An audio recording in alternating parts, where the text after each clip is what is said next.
Comment est-ce qu'on est arrivé à un point où les diplômes sont vendus dans une faculté publique? Tant que les universités publiques seront à la traîne, malheureusement, le pays va être à la traîne. Le système universitaire est malade. C'est un système où l'éthique est grandement fragilisée. L'université est censée avoir une image pour servir son pays. Littéralement, une crise des valeurs aujourd'hui qui fait en sorte que des professeurs abusent de leur pouvoir. Pourquoi est-ce que les chefs de filière et les doyens, enfin les grosses têtes, ne sont pas tenus responsables de ces affaires? Et se réfugier derrière un communiqué, malheureusement, ça aggrave la crise et ça détériore encore plus. Mesdames et messieurs, bonjour et bienvenue dans ce nouvel épisode de votre podcast Tilt, en diffusant sur l'ODJ TV, en rediffusant sur la web radio 212, la web radio des Marocains du monde. Aujourd'hui, nous allons discuter de l'université marocaine avec le scandale qui a eu lieu dernièrement. Cette université qui a toujours été un temple du savoir, du débat politique, mais également du débat intellectuel de très haut niveau, un espace de transmission de valeurs morales et éthiques. Elle a également été un moyen d'ascension sociale pour de nombreux Marocains. Elle souffre aujourd'hui de plusieurs maux qui la gangrènent très profondément, parmi lesquels nous citons l'absentéisme de certains professeurs soulevé par les étudiants de quelques universités, les modalités d'examen qui n'incitent nullement à la réflexion ou à la recherche, le cas des QCM, en vue de faciliter un petit peu la correction pour les professeurs. En passant également par la malhonnêteté de certains professeurs qui troquent la réussite contre le sexe. Et finalement, la cerise sur le gâteau avec le scandale récent de la vente des diplômes à l'université d'Agadir. La vente au plus offrant, alors que ce que nous savons, c'est que les diplômes normalement doivent être décernés aux compétents. Eh bien, ce n'est plus le cas. Donc, pour tenter de cerner un petit peu ces quelques problématiques qui rongent l'université marocaine, sans pour autant généraliser, bien sûr, tous les professeurs ne sont pas mauvais, et tout en gardant en compte la présomption d'innocence, même s'il n'y a jamais de fumée sans feu. Je reçois aujourd'hui Monsieur Amin Karkash qui va discuter avec nous un petit peu de ce scandale. C'est un fin observateur de la politique nationale. C'est également un expert en communication politique. Alors Monsieur Karkash, merci d'avoir accepté de me parler aujourd'hui. Bonjour Monsieur Charqi et merci beaucoup pour votre invitation. Alors pour commencer, Monsieur Karkash, je voulais déjà avoir avec vous le communiqué du syndicat national de l'enseignement supérieur qui a dénoncé les pratiques du doyen, qui a limogé certains professeurs par message WhatsApp, qui a nommé d'autres professeurs qui ne sont pas forcément connus pour leurs compétences ni leur présence au sein de la faculté. Le syndicat a un petit peu fait un coup de gueule par rapport à ce comportement et il demande aux doyens de se lier à la doctrine de la faculté et à la façon de faire les choses. Qu'est-ce que vous en pensez déjà pour commencer de ce communiqué? Alors le communiqué du syndicat confirme la crise de confiance grave que traverse la faculté Ibn Zohar, l'université Ibn Zohar à Agadir. Donc ça confirme la crise de confiance et surtout ça vient renforcer et malheureusement aggraver le fossé qui sépare aujourd'hui on va dire l'université de son idéal, qui est celui du savoir, du mérite et de l'intégrité, du moins sur le plan de la perception. Alors, justement, pour en revenir à ce point du mérite, comment est-ce qu'on est arrivé à un point où les diplômes sont vendus dans une faculté publique comme celle d'Agadir? Ce n'est pas la première fois. Nous avons eu des scandales majeurs depuis quelques années, mais jamais un scandale aussi ignoble que celui-ci. Comment nous sommes-nous arrivés là? Alors, je crois d'abord que cette affaire a créé un séisme au sein de l'opinion publique marocaine, parce que ce qu'elle incarne aujourd'hui, c'est un effondrement symbolique du savoir, du mérite et de l'intégrité académique. Et au-delà du caractère judiciaire de cette affaire, je crois qu'elle révèle d'abord un triple dysfonctionnement. D'abord, le système, elle vient rappeler malheureusement que le système universitaire est malade. C'est un système où l'éthique est grandement fragilisée. Elle vient aussi malheureusement braquer les projecteurs sur la mauvaise gouvernance qui n'arrive pas en fait à prévenir et à corriger les dérives à temps avant que ça ne se transforme en scandale. Et surtout, moi, c'est le point qui m'a interpellé le plus, c'est que ça vient révéler et rappeler encore une fois que la gestion de communication de crise est inexistante ou pour le moins inefficace, tant du côté de l'université que du côté des pouvoirs publics. Alors, en effet, nous allons y revenir un petit peu plus tard. Mais pour l'instant, nous avons vu ces dernières années de nombreux professeurs, que ce soit les universitaires eux-mêmes, le syndicat, qui dénoncent ce genre de pratiques, qui les dénoncent vraiment sérieusement. Mais comment est-ce que, malgré toutes ces dénonciations, toute cette bonne volonté, que ce soit de la part de l'université ou du syndicat, comment est-ce que ça se reproduit encore une fois? Alors, je crois que c'est d'abord une question de culture administrative. Donc, c'est une culture administrative qui malheureusement est dysfonctionnelle, qui n'arrive pas en fait à récompenser, ou plutôt qui n'arrive pas à prévenir à temps et à identifier à temps les dérives. Et la question qui se pose aujourd'hui, c'est, parce que selon plusieurs rapports médiatiques, depuis plusieurs années, des professeurs, des étudiants auraient en fait tiré la sonnette d'alarme. Donc, la première question qui se pose, c'est qui était au courant? Quand les responsables étaient-ils au courant et pourquoi il n'y a pas eu de commission d'inspection, pourquoi il n'y a pas eu un audit qui a été effectué à temps? Pourquoi attendre justement que ça se transforme en scandale et que ça se transforme en affaire judiciaire alors que ça aurait pu probablement être neutralisé depuis plusieurs années. Donc la question se pose sur la transparence, sur l'imputabilité, et c'est pour ça que je parlais de culture administrative, de culture de gestion qui malheureusement est défaillante aujourd'hui. Et il y a une crise de confiance. L'institution universitaire au Maroc traverse une crise de confiance en raison des enjeux d'intégrité, mais en raison de plusieurs autres enjeux aussi. On parle de sureffectifs, on parle d'infrastructures qui sont inadaptées, où les capacités ne sont pas à la hauteur du nombre d'étudiants, ce qui, bien sûr, compromet la qualité de l'enseignement.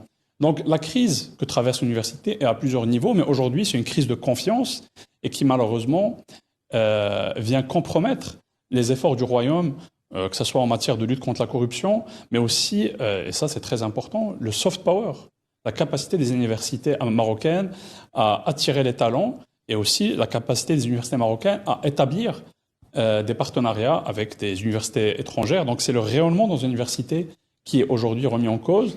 Et comme vous l'avez souligné dans votre question, ce n'est pas la première crise. Donc la question se pose, qu'a-t-on appris de toutes ces crises aujourd'hui? Alors vous avez parlé à la fois de la confiance des Marocains envers le cadre universitaire du pays, mais je voudrais aussi attirer votre attention sur le poids, comme vous avez parlé, des soft skills des universités en général. On a le cas de Harvard qui tient un bras de fer très solide avec Donald Trump depuis quelques jours.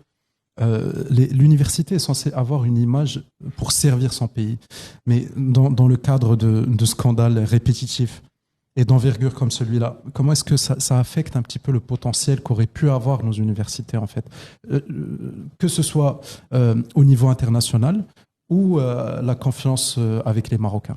Mais en fait, vous aviez raison de soulever d'abord l'exemple de l'université d'Harvard, qui fait partie, comme tout le monde le sait, du réseau des Ivy League au sein des États-Unis. Et ce réseau d'excellence a longtemps et participe encore justement à renforcer l'image des États-Unis et à améliorer le soft power des États-Unis en attirant les meilleurs talents mondiaux. Donc, ça a in fine un impact sur la compétitivité économique aussi. Et hélas, ce qu'on voit aujourd'hui aux États-Unis est très triste. C'est un recul que M. Trump est en train d'incarner vis-à-vis de ses rapports avec l'université et vis-à-vis du rôle que jouent ces universités dans l'attraction mondiale des États-Unis. Donc, dans plusieurs pays dans le monde, l'université a servi en fait de rôle moteur pour la mobilité sociale. Et aujourd'hui, malheureusement, ce qu'on voit, c'est que l'espoir que portent les gens dans l'université comme levier pour la mobilité sociale est compromis aujourd'hui. Parce que les premières victimes auxquelles il faudrait penser, c'est tous ces élèves méritants qui sont exclus du système, et incluant leurs parents qui se sont mobilisés pour les accompagner et qui aujourd'hui se retrouvent, dans le cas présumé de celui d'Agadir, face à un système qui récompense les plus offrants. Donc la notion d'équité, la notion de mérite qui est au cœur qui est, on va dire, au cœur des valeurs que véhicule l'université, est aujourd'hui compromise. Et ça crée malheureusement un précédent qui est très dangereux. On va s'éloigner un petit peu du système dans sa généralité et je veux zoomer un petit peu sur le comportement de certains professeurs. Bien sûr, ce n'est pas une généralité. La majorité des professeurs travaillent très correctement, mais certains professeurs ont des comportements un petit peu suspects. Ils obligent les étudiants, par exemple, à acheter leurs ouvrages ou leurs cours en polycopiés. Ne parlons même pas de l'absentéisme qui devient la règle générale avec des profs qui se présentent 2 ou 3 cours par semestre. Ou encore des professeurs qui iraient jusqu'à bloquer la carrière académique de certains étudiants pour un mot qu'ils n'ont pas aimé ou pour une confrontation avec un étudiant et qui se permettent carrément de leur mettre des bâtons dans les roues. Comment est-ce qu'on peut expliquer ces comportements? Est-ce une doctrine que certains professeurs partagent? Est-ce un abus de pouvoir? Est-ce qu'il n'y a pas de surveillance de corps qui pourrait surveiller ces comportements? Comment ça se fait?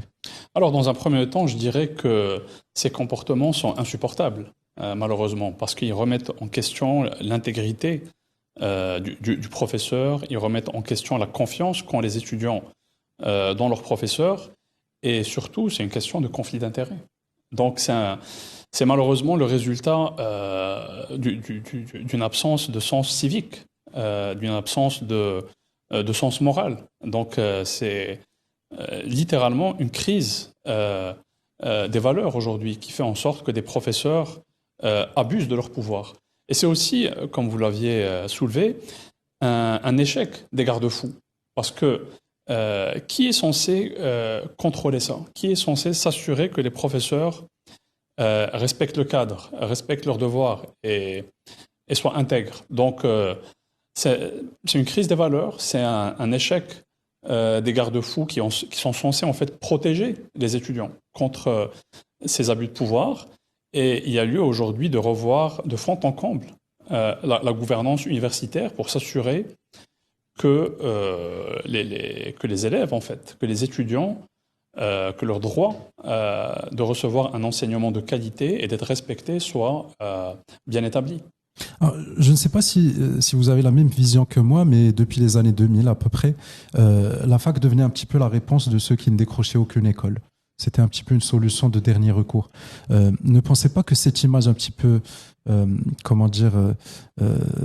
ingrate qu'on a de la faculté qui a fait en sorte que tout le système devienne un petit peu plus anarchique ou moins organisé?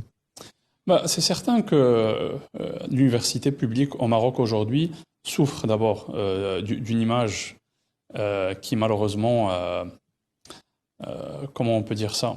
Ouais, les bancs de la dernière chance, disons. Oui, voilà, parce que pour plusieurs raisons. Parce que d'abord, on regarde le nombre de chômeurs, malheureusement, qui sortent des universités publiques. Pourquoi? Parce que la formation n'est pas nécessairement en adéquation avec les besoins du marché du travail. Il y a aussi un enjeu d'orientation. Est-ce que les élèves sont orientés vers les bonnes filières?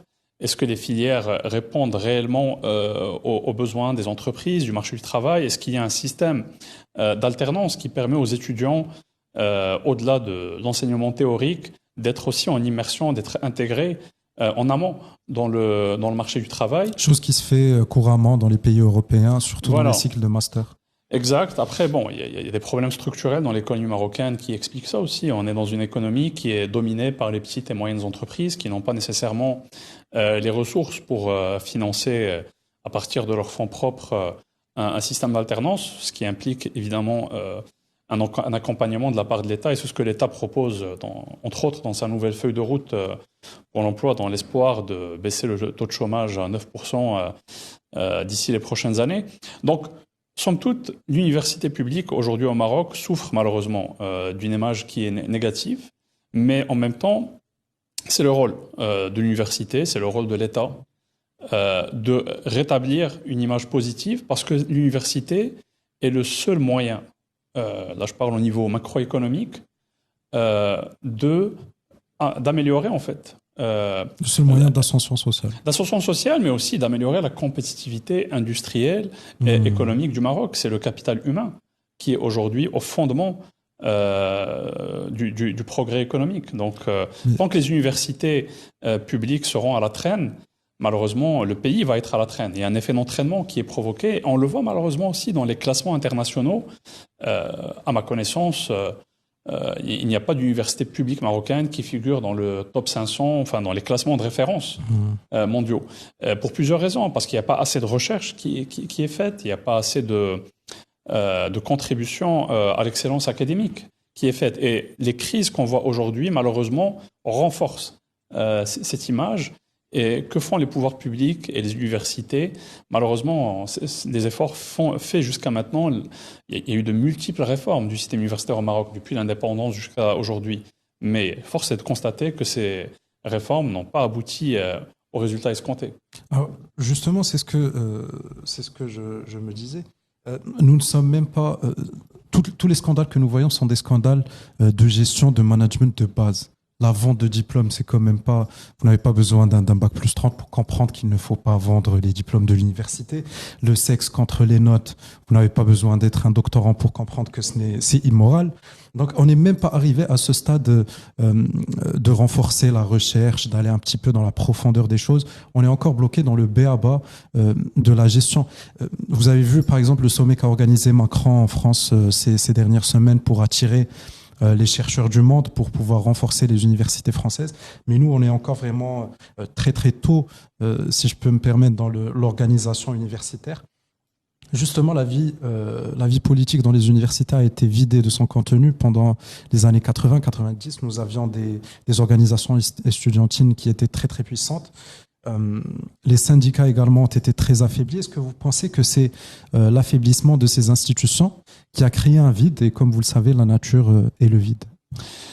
Écoutez, c'est certain que, on va dire, l'affaiblissement de la participation politique au sein des universités, l'affaiblissement aussi des syndicats de façon générale d'ailleurs, pas juste au niveau des universités, mais à l'échelle du pays, le taux de syndicalisation est très faible. En fait, ce sont des forces politiques qui sont fondamentales et qui participent au dynamisme, qui participent au sens civique et au sens de l'intégrité, qui auraient pu aider les universités à rétablir leur image. Malheureusement, ces forces aujourd'hui sont de moins en moins présentes au sein des universités et c'est ce qui explique une partie des dérives qu'on observe. Ça rejoint un petit peu l'idée de la faillite des garde-fous que vous venez de mentionner. Exactement. Ça fait effectivement partie des garde-fous qui ne sont peut-être pas des garde-fous légaux, mais du moins sur le plan institutionnel, avoir un syndicat qui est fort, que ce soit au niveau estudiantin ou au niveau des professeurs, c'est un contre-pouvoir au sein de l'université. Et ça permet de protéger contre les abus de pouvoir. Mais quand ces contre-pouvoirs sont faibles, évidemment, ça ouvre la porte et ça peut, hélas, encourager certains à abuser de leur autorité. Alors, pensez-vous qu'il y a une certaine politique de l'impunité qui a été historiquement implantée au Maroc, notamment dans les domaines sécuritaires, tout ce qui est intérieur, etc. Ce sentiment d'impunité qui commence à se faufiler un petit peu dans la tête des professeurs, qui fait qu'ils se permettent des choses qui ne se permettraient pas il y a 20 ou 30 ans.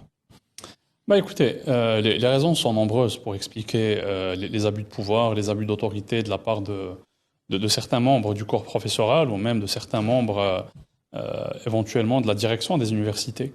Et je dirais que je verrais les choses de façon beaucoup plus, on va dire, globale. C'est que le Maroc a une stratégie pour lutter contre la corruption. Malheureusement, cette stratégie jusqu'à aujourd'hui n'a pas donné les résultats escomptés. Et les raisons sont... Moi, j'identifie au moins 3 raisons. Pourquoi la corruption est toujours endémique au Maroc. Premièrement, on a des contre-pouvoirs faibles. Donc, quand je parle de contre-pouvoirs, je parle des médias, notamment les médias qui sont en mesure de réaliser des enquêtes. Je parle aussi du contre-pouvoir que peut jouer, par exemple, les syndicats au sein de la société. Vous avez aussi les institutions constitutionnelles, par exemple l'instance anti-corruption qui était présidée par Monsieur Rachdi. Exactement. Monsieur Rachdi avait déclaré que la corruption au Maroc n'est pas en train de chuter, elle est en train d'augmenter. Il a même déclaré que ça coûtait au pays 52 milliards par an. Exact. Et il est entré en clash direct avec le gouvernement et notamment le chef du gouvernement, chose qui a fini par limoger Monsieur Rachdi de son poste. Exactement, c'est une très mauvaise gestion de la part du gouvernement du rapport qui a été publié sur justement les difficultés et à atteindre les objectifs en matière de lutte contre la corruption. Mais peut-être juste pour finir sur les points qui expliquent pourquoi on n'avance pas. Je parlais des contre-pouvoirs qui sont faibles. Oui. Il y a aussi au niveau institutionnel, en fait au niveau plus législatif, il y a une loi sur l'accès à l'information qui existe, qui malheureusement n'est pas justement bien structurée. C'est un principe constitutionnel même. Voilà, c'est un principe constitutionnel, mais malheureusement, au niveau opérationnel, la loi sur l'accès à l'information telle qu'elle a été adoptée ne permet pas aujourd'hui de réellement obtenir les informations nécessaires auprès des différentes administrations. Et toujours sur le plan législatif, il n'y a pas de loi à proprement dit sur les conflits d'intérêts. Donc, c'est un ensemble de facteurs qui a été retirée par. En fait, celle qui a été retirée, c'est sur l'enrichissement illicite. Celle sur les conflits d'intérêts, elle n'a pas été retirée, à ce que je sache. Elle était dans le circuit, c'était un avant-projet de loi, mais on n'en a plus jamais entendu parler. Voilà. Donc, c'est un ensemble de facteurs législatifs, politiques, de contre-pouvoirs qui expliquent pourquoi. Pourquoi la corruption est-ce une fatalité, monsieur? Heureusement que non. Heureusement que ce n'est pas une fatalité. C'est une question de volonté politique d'abord. Et aujourd'hui, malheureusement, la volonté politique, je me pose la question, est-ce qu'elle y est? Parce que quand on voit comment le gouvernement a répondu au rapport qui a été publié sur la lutte contre la corruption, le gouvernement avait en fait décidé de politiser ce rapport. Il a établi un narratif dans lequel ce rapport s'attaque, on va dire, aux mesures que fait le gouvernement, alors que ce que ce rapport révélait réellement, c'est que le gouvernement a quand même accompli des choses, mais ces choses-là ne sont pas suffisantes.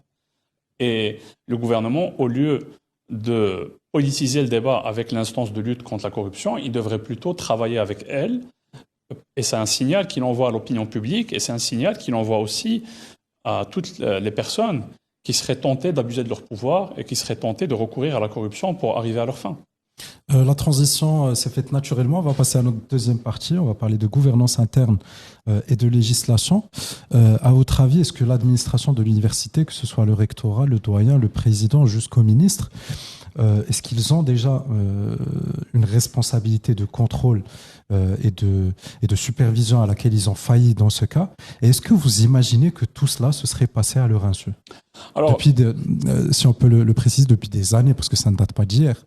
Alors aujourd'hui, il y a une enquête qui est faite par la justice. Donc il y a une enquête judiciaire. Alors l'enquête judiciaire, c'est une très bonne chose, évidemment. Le problème, c'est que elle va se concentrer sur ce qui est illégal, sur le côté pénal. Mais je pense qu'aujourd'hui, on a besoin d'aller plus loin. On a besoin d'avoir... Voilà, en fait, on a besoin de comprendre quelles sont les causes profondes qui ont mené à ce potentiel scandale. Parce qu'aujourd'hui, ce n'est pas seulement une question de système d'infraction pénale, c'est une question de gouvernance, comme vous l'aviez soulevé.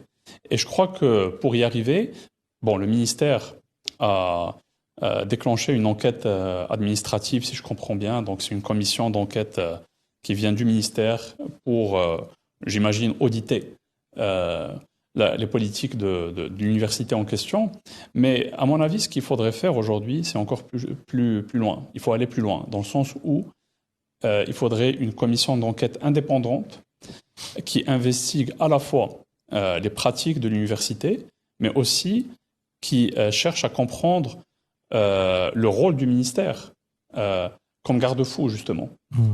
Parce qu'aujourd'hui, l'autorégulation, je pense, a montré un peu ses limites. Donc, c'est le temps de confier à une commission qui est indépendante des parties prenantes, justement.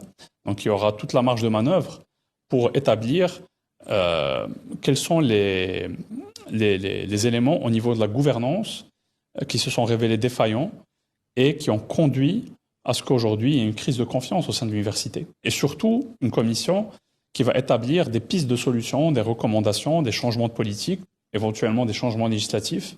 On parle depuis longtemps de réformer la loi cadre sur les universités. C'est une loi qui comporte un volet en matière de régulation. Est-ce que le volet en matière de régulation de cette loi est suffisant?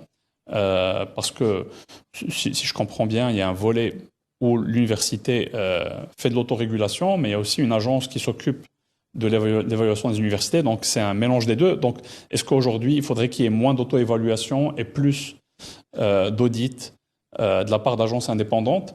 C'est un débat qui est ouvert aujourd'hui. Et la seule façon d'ouvrir cette réflexion collective et ce débat, c'est avec une commission d'enquête indépendante. Alors, bien sûr, en gardant en tête la présomption d'innocence et le fait que l'affaire est maintenant entre les mains de la justice, il semblerait quand même très invraisemblable que le professeur ait agi tout seul. C'est des masters. Un master implique forcément plusieurs modules, ce qui implique forcément plusieurs professeurs signataires.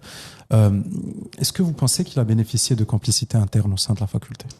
Alors, on verra ce que le tribunal va trancher, puis on verra ce que le tribunal va livrer comme justement parce qu'on ne veut surtout pas que ce professeur passe pour le seul responsable, parce que ce n'est forcément pas le cas. Et ça serait injuste et pour lui et pour nous de lui faire porter toute l'affaire. Je veux dire, ça m'a tout l'air d'être une faille collective.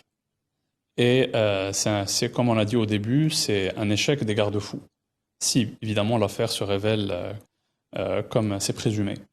Et la seule façon d'établir les faits, et surtout d'aller plus loin que l'aspect pénal et l'aspect judiciaire, encore une fois, c'est une commission d'enquête indépendante. Ça se fait dans plusieurs pays. Il y a plusieurs pays qui, aujourd'hui ou dans le passé, ont organisé des commissions d'enquête publiques, commission d'enquête publique, où il y a un juge ou un expert qui est nommé avec d'autres personnes expertes et qui ont le pouvoir, l'autorité de demander des renseignements, d'assigner des témoins.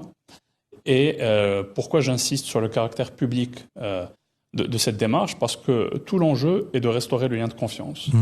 Parce que les commissions d'enquête entre quatre murs suscitent la méfiance et la défiance. Et aujourd'hui, l'enjeu, c'est de rétablir le lien de confiance. Donc, à mon avis, il faudrait une commission d'enquête publique, indépendante, qui va au fond, qui dépasse le cadre pénal et qui essaie d'investiguer et d'identifier quelles sont les politiques à changer, quelles sont les choses qui sont dysfonctionnelles. Et à votre avis, c'est quel organe qui devrait déclencher cette mesure? Le Parlement, le gouvernement? Alors, moi, je crois que le gouvernement devrait prendre cette initiative.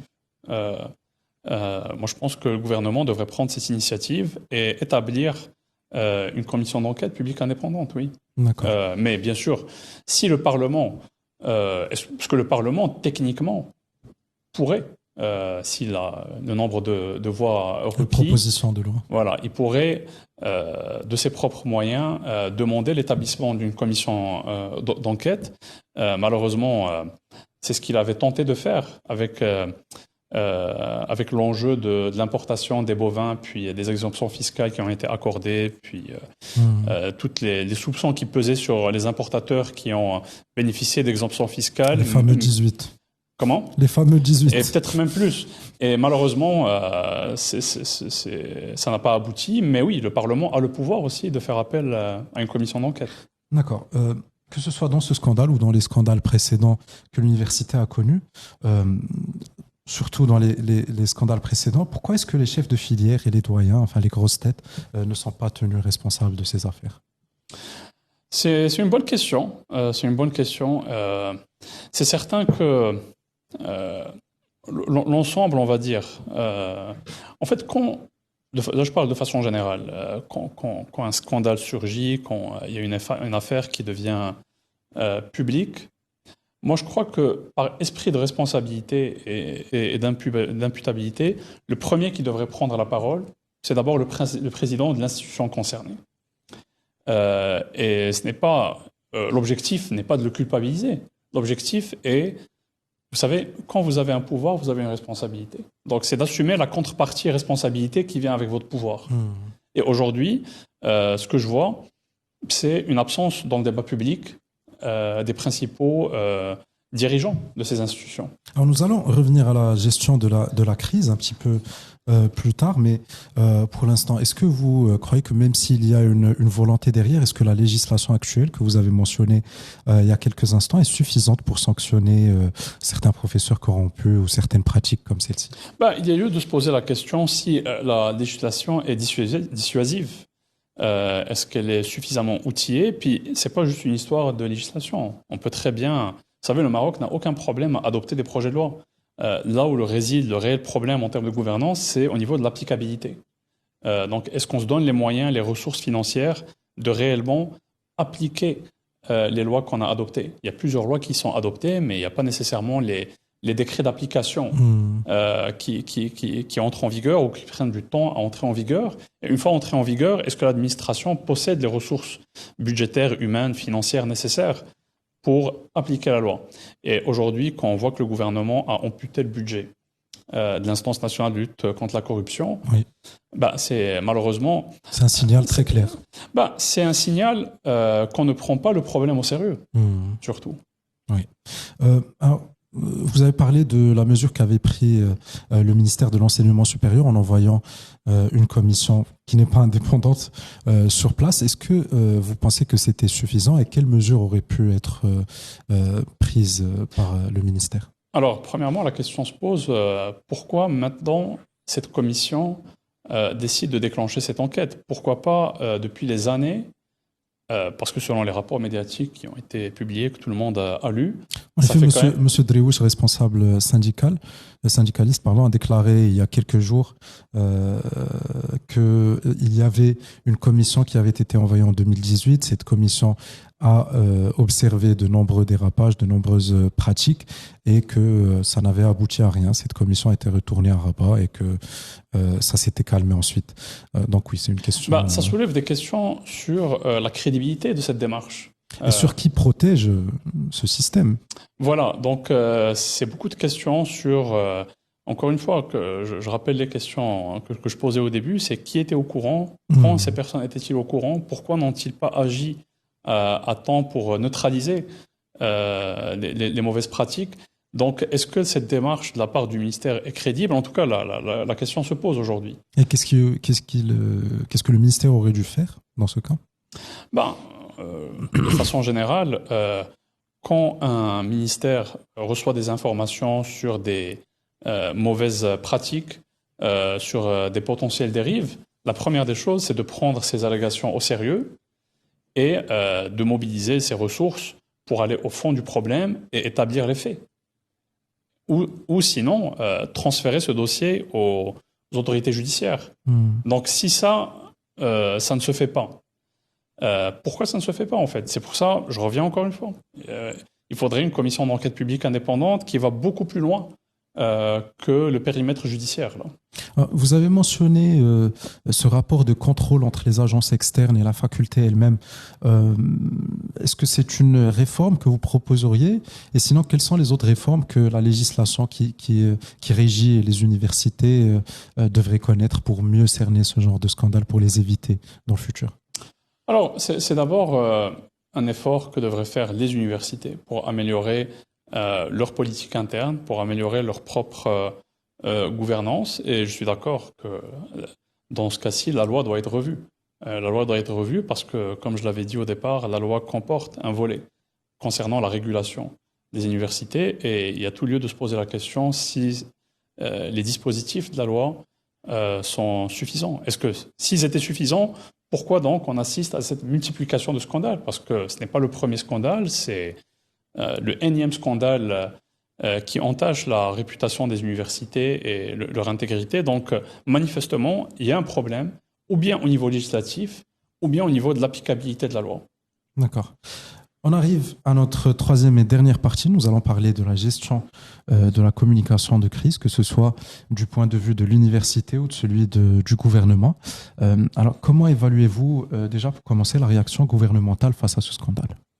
Alors, juste pour rappeler, M. Arnouch s'était un petit peu réfugié derrière le fait que ce soit entre les mains de la justice et qu'il ne voulait pas commenter. Est-ce que vous pensez que c'est le bon commentaire à faire? Alors, la déclaration du chef de gouvernement a manifestement pour objectif de dépolitiser cette affaire. Or, c'est potentiellement une affaire politique. Et je crois que personne ne demande au chef du gouvernement de s'ingérer dans une affaire judiciaire. C'est un faux débat. Oui. En fait, ce qu'on demande, ce qu'on attend de la part du chef de gouvernement, c'est trois choses. D'abord, de façon générale, dénoncer les fraudes académiques, montrer que le gouvernement a une position claire sur le fait que ces pratiques sont néfastes pour la confiance et pour l'intégrité et la réputation des universités. Donc d'abord, dénonciation claire des fraudes académiques. Ensuite, le gouvernement doit se positionner, montrer qu'il prend des mesures immédiates pour justement, sur le court terme, neutraliser ces pratiques. Et troisièmement, engager un débat proactif avec l'ensemble des parties prenantes, avec les étudiants, avec les professeurs, avec le corps dirigeant des universités, afin d'établir un lien de confiance, ou plutôt de rétablir et de restaurer ce lien de confiance qui est profondément fragilisé aujourd'hui.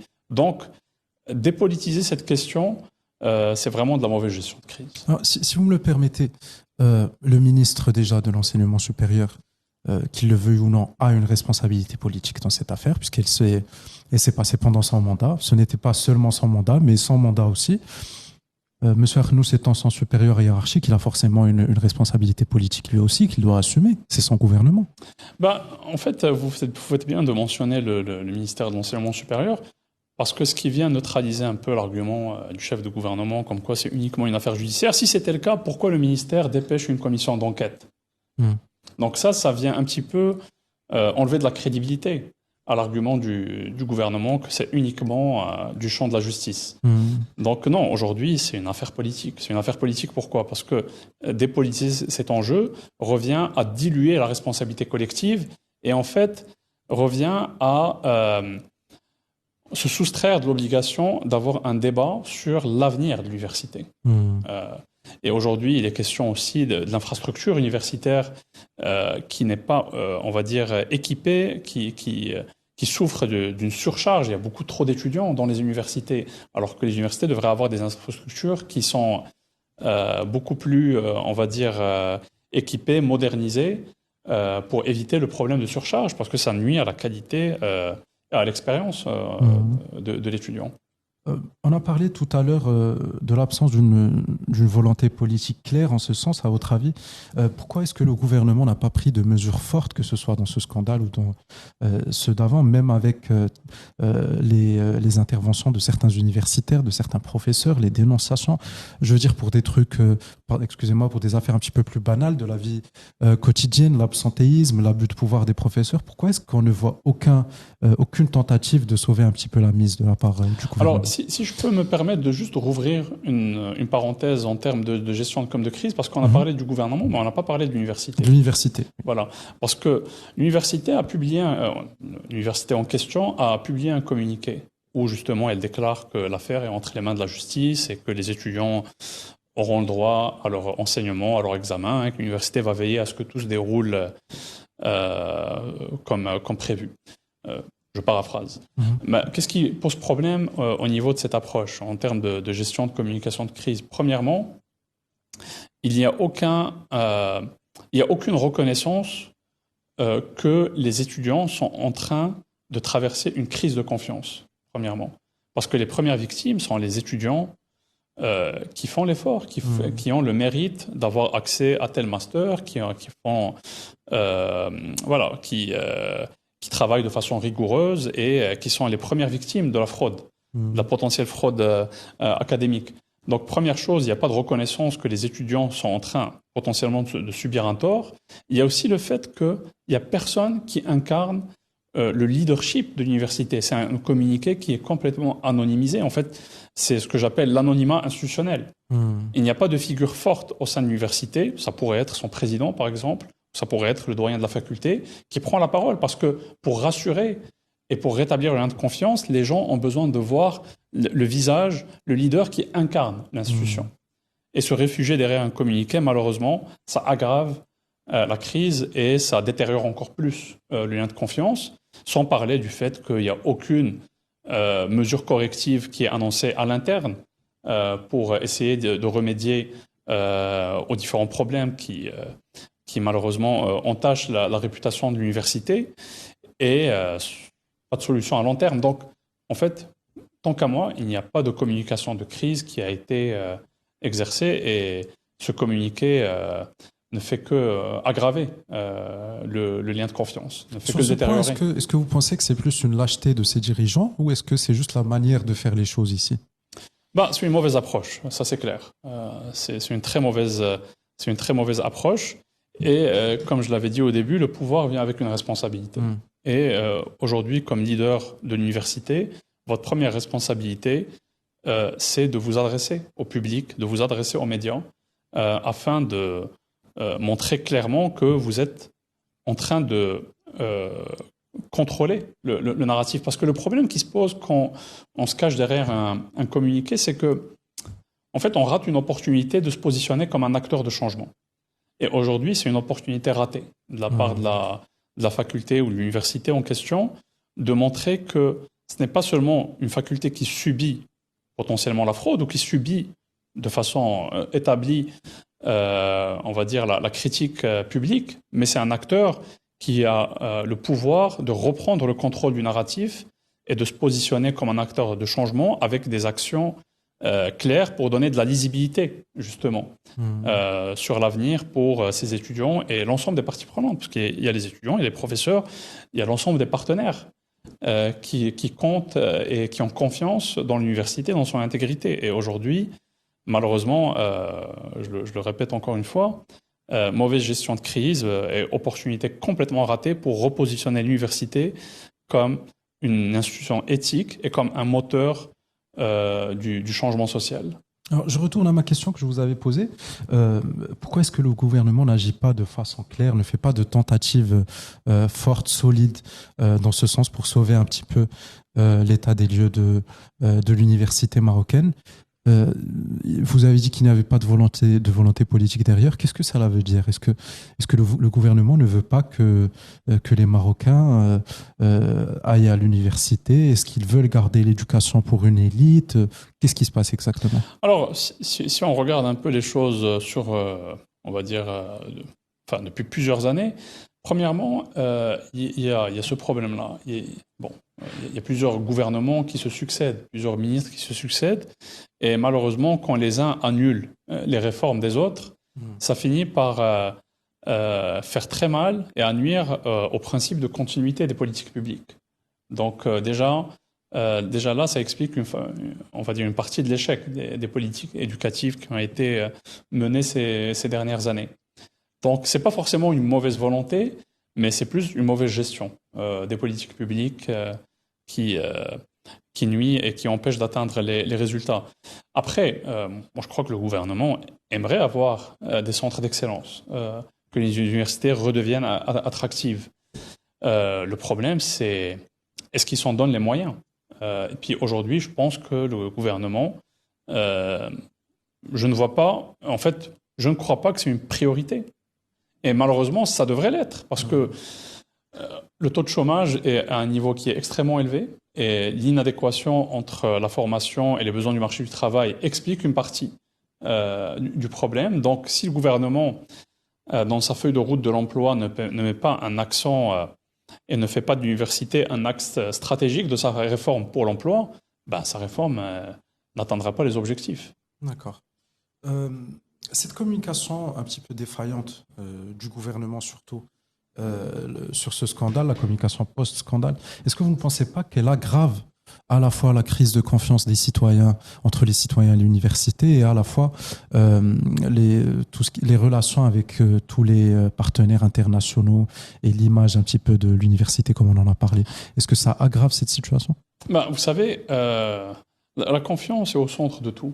Puis aujourd'hui, les universités marocaines, malheureusement, quand on voit cette histoire-là, ça fait mal sur d'abord la capacité des universités marocaines à être attractives auprès d'abord des pays du continent africain. Vous savez, le Maroc veut se positionner et se positionne comme une puissance émergente, puis un leader régional. Et aujourd'hui, je crois que ce leadership-là ne peut pas être seulement économique ou politique, il devrait être aussi éthique. Et pour que le Maroc se positionne comme un leader éthique, il y a une série de décisions à prendre. D'abord, réformer la gouvernance des universités pour s'assurer de mettre fin aux actes de corruption. Il y a aussi, je le disais au début, adopter une loi sur les conflits d'intérêts, adopter une loi sur le lobbying. Donc il y a une série de décisions, de mesures législatives qui doivent être prises pour repositionner le Maroc comme un champion de l'éthique au sein de l'Afrique. C'est de nature aussi à rassurer évidemment tous les investisseurs internationaux qui viennent s'établir au Maroc. Donc du côté des universités, ça peut réduire leur capacité à attirer des étudiants étrangers, parce que les gens vont se poser la question, quelle est la valeur du diplôme, quelle est la valeur du savoir, si aujourd'hui telle université vend ses diplômes.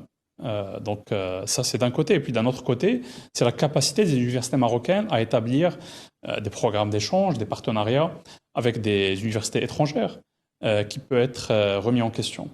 Donc c'est pour ça que je parlais beaucoup de la gestion de communication de crise, parce que c'est en fait le premier outil dont dispose l'université pour restaurer le lien de confiance. Et la confiance, c'est ce qui permet de bâtir des ponts. Que ce soit auprès de nos partenaires au sein du continent, que ce soit auprès de nos partenaires européens, américains, asiatiques. Donc, si la confiance s'effrite, ça va être très compliqué de se positionner comme un pays attractif. Alors, l'affaire en elle-même est déjà très compliquée. De plus qu'elle est entre les mains de la justice, ça complique encore plus le décryptage de cette affaire. Mais pour tous les clients de ce fameux professeur, si c'est avéré qu'ils ont acheté par la suite, est-ce que vous pensez qu'il va falloir retirer ces diplômes? Est-ce qu'il va falloir les refuser des postes auxquels ils auraient pu accéder entre-temps grâce à ces diplômes? Est-ce qu'ils vont devoir se présenter devant la justice, voire même servir du temps en prison? Comment est-ce que vous envisagez cette reprise de contrôle? Alors, on verra d'abord ce que... sur le plan juridique, ce que le tribunal va livrer comme conclusion, qu'est-ce qui va trancher au juste.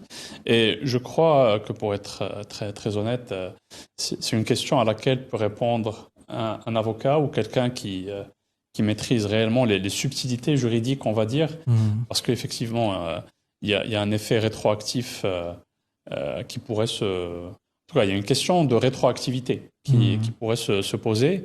Et je pense que c'est des questions qui pourraient être beaucoup plus, on va dire, éclaircies par des gens qui maîtrisent les subtilités juridiques. Monsieur Amine, je pense qu'on a fait le tour de notre sujet. Merci beaucoup d'avoir accepté mon invitation. Mesdames, Messieurs, merci d'avoir regardé cet épisode jusqu'à la fin et restez branchés pour plus.